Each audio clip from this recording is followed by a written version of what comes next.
Hello students, welcome back to your social science class. We were doing history chapter number 3, the Sultanate period, and this will be my video number 2 in which we will be discussing about the Khilji dynasty. We have already studied about the sources of information for the Sultanate period. Then we studied about the slave dynasty. Today we are going to have a look on the Khilji dynasty. Now, when we talk about the Khilji dynasty, the founder of this dynasty was Alauddin Khilji. He ruled from 1290 to 1296. Jalaluddin, he was a very weak ruler. By weak ruler, I mean here that he had adopted very lenient policies, okay. He was not strong enough to make some nice policies or some effective policies for the Sultanate. Like, he had adopted lenient policies towards the Mongols. Later on, he was succeeded by his nephew Ali Gurshab, who took the title Alauddin. Ali Gurshab, that is Alauddin Khilji, he was also his son-in-law. I guess you all know about Alauddin Khilji. If not from the history, you all have definitely watched his movie and you know how was he, right? You know about Alauddin Khilji? Okay. So now we are going to start about Alauddin Khilji. Alauddin Khilji, the most powerful ruler of this dynasty. He ruled from 1296 to 1316. He is considered to be one of the most greatest ruler of the Khilji dynasty. He had also expanded the Khilji dynasty. Now, when I talk about his expansion, he had defeated many rulers in the north. The person who had helped me in the expansion was his general Malik Kafur. Malik Kafur had helped him a lot in the expansion. Now, what he did an expedition in south, where he had defeated many rulers. He expanded Khilji dynasty till Rameshwaram. We can say that at time of Alauddin Khilji, Delhi Sultanate had expanded a lot. See, when we talk about Alauddin Khilji, one of the most important person about whom we should know is Malik Kafur, who was his general. There is one more person, it's not mentioned in the book, but I think you should know about him when you study about Alauddin Khilji. His name was Amir Khusro, okay, who was his court poet. And one interesting thing to note about Amir Khusro is that he was also known as Tute Hind, which means the parrot of India. He was also known as Tute Hind or the parrot of India. And when we talk about Alauddin Khilji, he was also known as Sikandar Seni or Second Alexander. Now, having a look on whatever expansion he had done, first of all, he had conquered Gujarat and Malwa. Then he had campaigned in Rajasthan between 1301 to 1303, where he had captured the forts of Ranthambore, okay. Then his army under the General Malik Kafur, okay. His army under the General Malik Kafur headed towards south, where he defeated Yadavas, Kekatyas, Hoysalas and Pandyas. You all know when any king defeats the other territories, they take away a lot of war booty, like all the precious metals, all the precious things with them. So, he had defeated all these kingdoms in the south, but Alauddin Khilji allowed them to continue as rulers. They can rule their kingdom. The only thing that they have to do is they have to pay tributes to Alauddin and have to acknowledge his overlordship. What do you mean by acknowledge his overlordship? Means the kingdoms which had been defeated by Malik Kafur, those kingdoms, they can still rule there, okay. They can still be the king, but the ultimate king would be Alauddin Khilji. Alauddin Khilji had to be pay a tribute from all these kings, and they have to accept that he is the supreme power. With all these conditions, they can rule their kingdom. Got it? So we had studied till now. We discussed about who was Alauddin. We studied how he expanded his empire. Now we are going to study about the economic measures that were adopted by Alauddin Khilji. The first thing that he did was, he had divided the land according to the fertility. He had decided that the land tax will be decided according to the fertility. So what he did, the land which was you can say the Doab region land, the fertile land between the Ganga and Yamuna rivers, they had to pay more money. He also ensured one thing, that apart from the taxes that the people are giving, they are not overburdened with any other type of things. They are not overburdened with any other type of tax. So for this, what he did, he asked his officers to keep a check. Okay, to keep a check that nobody is taking extra money from the people. And to see that his officers are working in a proper way or no, he introduced one more system. He said that the accounts of his officers should be audited, which will let him know that the officers are not doing anything which is illegal or which Alauddin does not know. So first thing what he did, he divided the land according to the fertility of the land. The more fertile land, the more tax they have to pay. Secondly, he introduced the system of getting the accounts of his officers audited, so that no one is able to take extra money from the people. Third and the most important economic measure that he had adopted was market control policy. You have any idea about what is market control policy? See, what happened in market control policy, Alauddin, what he did, he lowered the price of all essential items, like whatever items were used for a daily basis. He had lowered the items of those, lowered the price of those items, and the shopkeepers, they were asked to charge the fixed rate. The Sultan had fixed a rate about a particular commodity, and the shopkeepers were allowed to charge only that rate. Whoever would be charging extra will be punished severely. Understood what was market control policy?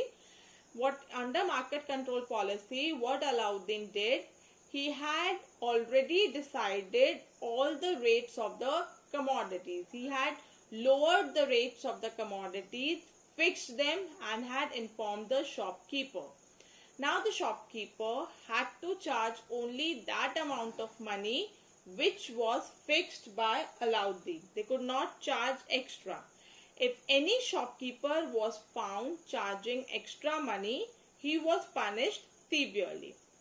Now, do you think Alauddin Khilji, he was so much into for the welfare of the people that for them he could have done all these things? If you know about Alauddin Khilji, do you think what could be the reason that he had adopted this market control policy?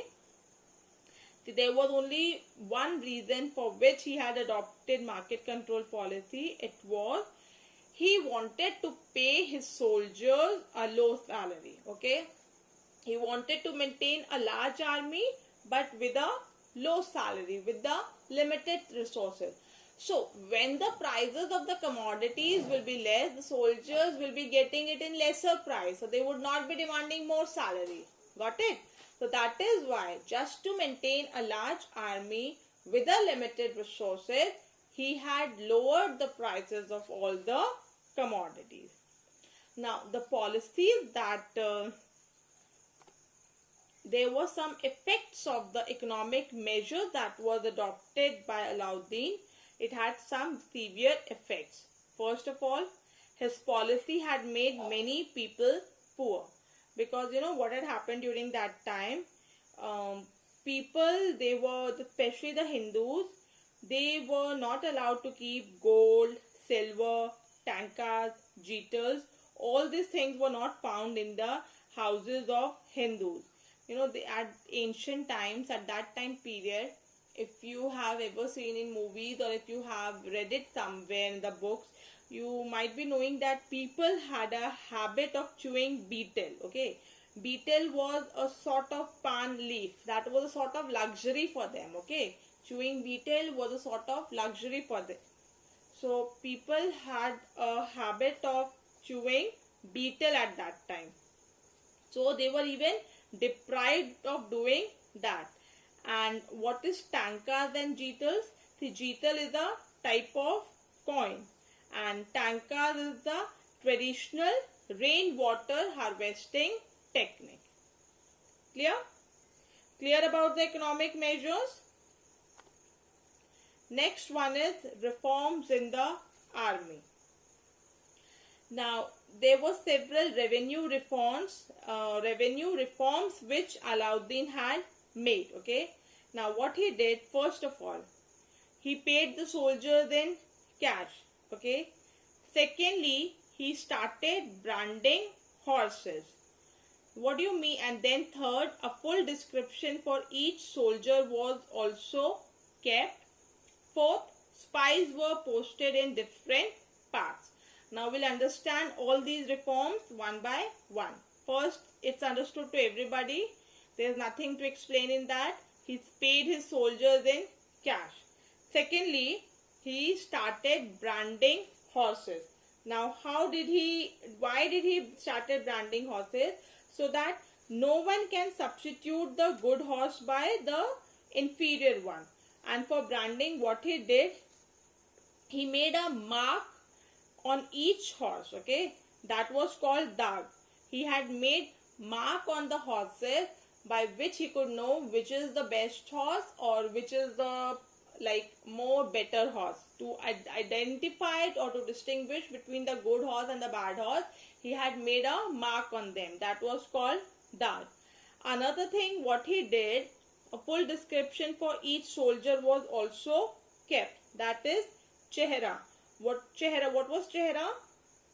Chehra was a system in which a description of the soldier was recorded.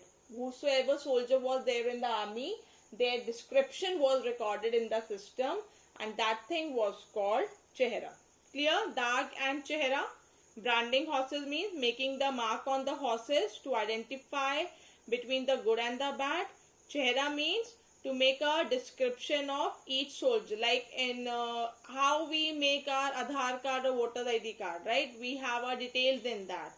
Okay, how when you take admission in the school, your entire detail is being recorded in the school. In the same way, entire detail of the soldier was recorded. Then one more thing which he did was, he had posted spies in different parts of the empire. Why were these spies posted? So that the spies can inform the Sultan about all the developments that are happening in his kingdom, and if anybody is revolting, or if anyone is not happy, or if anyone is not following anything, the spies used to report everything to the Sultan. Clear? So this was all about Alauddin Khilji. Then what happened after Alauddin's death? There was a war of succession. That is, who would rule after Alauddin Khilji. So what happened? The last Khilji ruler was Khusrau Mulik, but Ghiyasuddin defeated him, ended this Khilji dynasty, and started the Tughlaq dynasty. About Tughlaq dynasty, we are going to study in the next video. Hope you all have understood about the Khilji dynasty. See, will start it once again. Have a quick recap. Founder was Jalaluddin Khilji, who ruled from 1290 to 1296. Jalaluddin Khilji, he was succeeded by Alauddin Khilji, who ruled from 1296 to 1316. Again, I am telling you, please remember the dates. In history, it is very important to remember the dates. Alauddin Khilji, he was the most powerful ruler of the Khilji dynasty. What he did to expand the empire? He conquered Gujarat, Malwa. He captured the forts of Ranthambore. Thereafter, he had sent his army towards south, where he defeated Kaketyas, Yadavas, Hoysalas and Pandyas. Then if we talk about the economic measures adopted by Alauddin, first of all, he divided the land according to its fertility. More fertile the land, more tax. Secondly, he introduced the system of getting the accounts of his officers edited. That is, all his officers' account would be audited. Third one is, he introduced a market control policy. Market control policy, you all know that he had lowered the prices of all essential items so that he could pay his soldiers less amount.